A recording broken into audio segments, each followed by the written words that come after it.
नमस्ते बच्चों। आज हम संस्कृत का पंचम पाठ पढ़ेंगे, वृक्षा। इसमें वृक्ष के बारे में कहा गया है कि वृक्ष हमें क्या क्या देते हैं, क्या क्या करते हैं और वृक्ष उगाने से क्या क्या फ़ायदे होते हैं, इसके बारे में हमें बताया गया है। तो चलिए सीखते हैं कविता वृक्षाः। ओके। वने वने निवसन्तो वृक्षा, वनं वनं रचयन्ति वृक्षा। ओके। वने वने निवसन्तो वृक्षा, वनं वनं रचयन्ति वृक्षा। यानी वन, जो वृक्ष होते हैं वो प्रत्येक वन में निवास करते हैं और वृक्ष वनम वनम रचयन्ति वृक्षा, यानी वृक्ष जंगल भी रचते हैं। बहुत सारे वृक्ष उगाने से वहाँ जंगल बनता है। तो जंगल कौन बनाता है? वृक्ष। जब वृक्ष प्रत्येक वन में यानी प्रत्येक जंगल में निवास करते हैं और वृक्ष ही जंगल को बनाते हैं। रचयन्ति यानी बनाते हैं। शाखा दोला सीना विहगाः तैयः किमपि कुजन्ति वृक्षा। यानी शाखा दोला सीना विहगाः यानी पक्षी। जो पक्षी होते हैं वो शाखा रूपी झूले पर बैठे हैं। शाखा यानी डाली, जो वृक्ष की डाली है। शाखा यानी डाली, दोला यानी झूला और सीना यानी बैठे हैं। तो पक्षी शाखा रूपी झूले पर बैठे हैं। फिर तेयः किमपि कुजन्ति वृक्षा, और मानो वृक्ष उनके माध्यम से कुछ कुक रहे हैं, अर्थात कह रहे। ते किमपि कुजन्ति वृक्षा, तो ऐसा लगता है कि जैसे पक्षियों के माध्यम से वृक्ष अपने मन की बात कहना चाहते हैं। पिबन्ति पवनं जलं जलनं सन्ततं, साधु जना इव सर्वे वृक्षा। यानी वृक्ष हमेशा वायु और जल पीते हैं। पिबन्ति यानी पीते हैं, पवनम यानी वायु हवा, जलम यानी जल, जलम यानी जल, और संततम यानी लगातार। संततम यानी लगातार। लगातार वृक्ष वायु और यानी हवा और पानी, वृक्ष के जो ग्रोथ करना है, वृक्ष का जो ग्रोथ होता है उसके लिए क्या ज़रूरी है?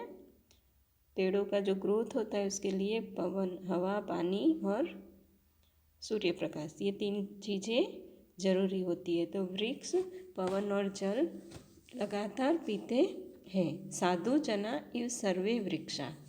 साधु जना इव सर्वे वृक्षा, यानी साधुजन यानी जो सज्जन इंसान होते हैं उसके भांति, इव यानी उसके भांति, सज्जनों के भांति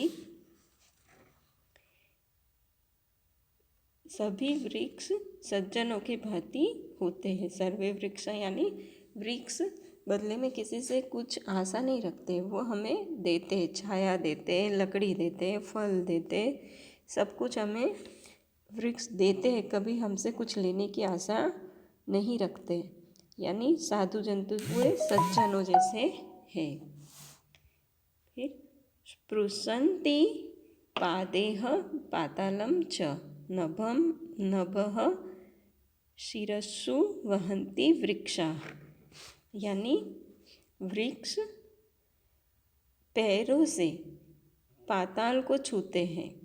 स्पृशन्ति पादे यानी स्पृशन्ति यानी स्पर्श करते हैं, पादे यानी पैरों से, पातालम यानी जमीन के नीचे का भाग, पातालम यानी जो जमीन होता है उसके नीचे का भाग। तो वो अपने वृक्ष पैरों से पाताल को छूते हैं, यानी उसकी जड़ें अंदर तक, जमीन के अंदर तक जाती है। फिर नभः शिरस्सु वहन्ति वृक्षा, नभः यानी आकाश को, शिरस्सु यानी सिरों पर, वहन्ति यानी ढोते, कैरी करते हैं। तो वृक्ष मतलब अर्थात कि वे महान है और अत्यधिक कार्यभार संभालते हैं। सिर वे महान है और बहुत ज़्यादा कार्य करते हैं, मतलब फल देते हैं, फूल देते हैं, ऑक्सीजन देते हैं।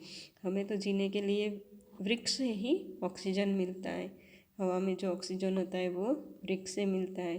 तो जीवन दान भी देते हैं हमें और बहुत सारी वनस्पतियाँ देते हैं। इस तरह वे महान और बहुत अच्छा काम संभालने वाले हैं। सिरों पर मतलब अपने सिर पर लेकर महान कार्य लेकर घूमते, संभालते हैं। ओके, फिर पयोदर्पणे स्वप्रतिबिंबम कौतुकेन पश्यन्ति वृक्षा। अब पयोदर्पणेन यानी जल रूपी दर्पण, पयो यानी जल रूपी दर्पण, दर्पण यानी कांच, शीशा। स्वप्रतिबिंबम यानी अपनी ही परछाई को, अपनी ही जैसे अपनी परछाई को, जैसे ओवन रिफ्लेक्शन जो होता है उससे।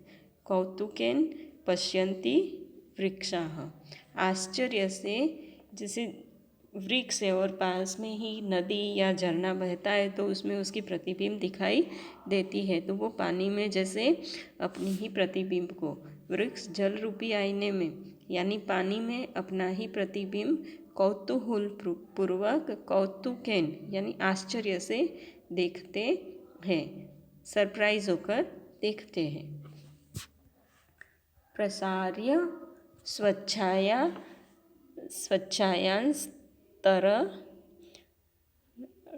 स्तरणं कुर्वन्ति सत्कारं वृक्षाः, यानी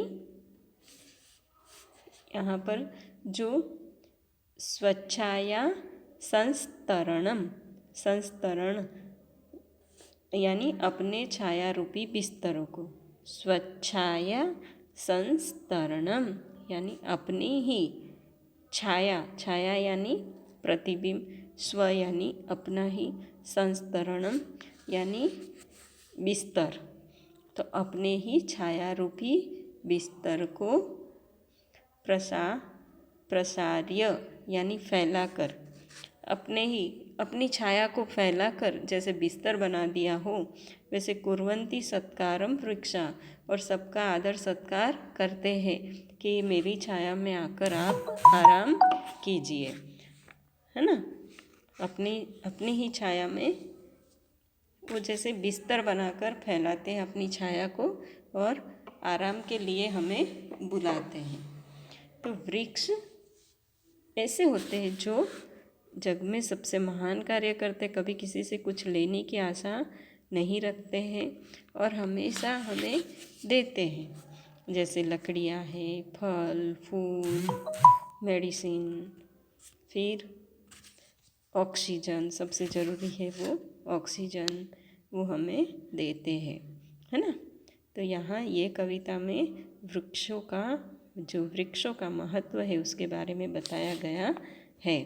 और इसके कवि हैं हर्षदेव माधवः, इसके कवि का नाम है हर्षदेव माधव। ओके, तो ये कविता आपको समझनी है और इसके जो शब्दार्थ है वो आपको अपनी कॉपी में लिखने हैं। ये शब्दार्थ है वो आप अपनी नोटबुक में लिखेंगे होमवर्क में। ओके, जैसे वने वने तो प्रत्येक वन में, इन ईच फॉरेस्ट निवसंत रहते हैं, निवसंत उसका अर्थ क्या होगा? रहते हैं या रहने वाले, लिविंग। रचयंती तो उसका अर्थ होगा रचते हैं, बनाते हैं। Make, okay. शाखा उसका अर्थ होगा डालियाँ, टहनियाँ, ब्रांचेस, ओके। फिर दोला तो उसका अर्थ होगा झूला, क्या होगा? झूला। स्विंग। आसीनाह यानी बैठे हुए, सिटिंग। फिर विहगाह तो पक्षीगण, पक्षी, बर्ड्स। फिर किमपि तो कुछ भी, एनीथिंग, समथिंग, ओके।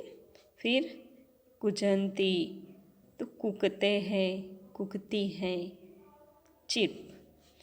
फिर संततम यानी निरंतर, लगातार, कंटिन्यू, ऑलवेज।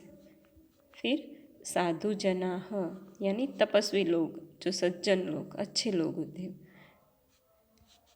फिर ईव की तरह, ईव यानी उसकी तरह, हम कहते हैं ना उसकी तरह, लाइक। फिर पिबंती पीते हैं, ड्रिंक। स्पृशंती स्पर्श करते हैं, टच।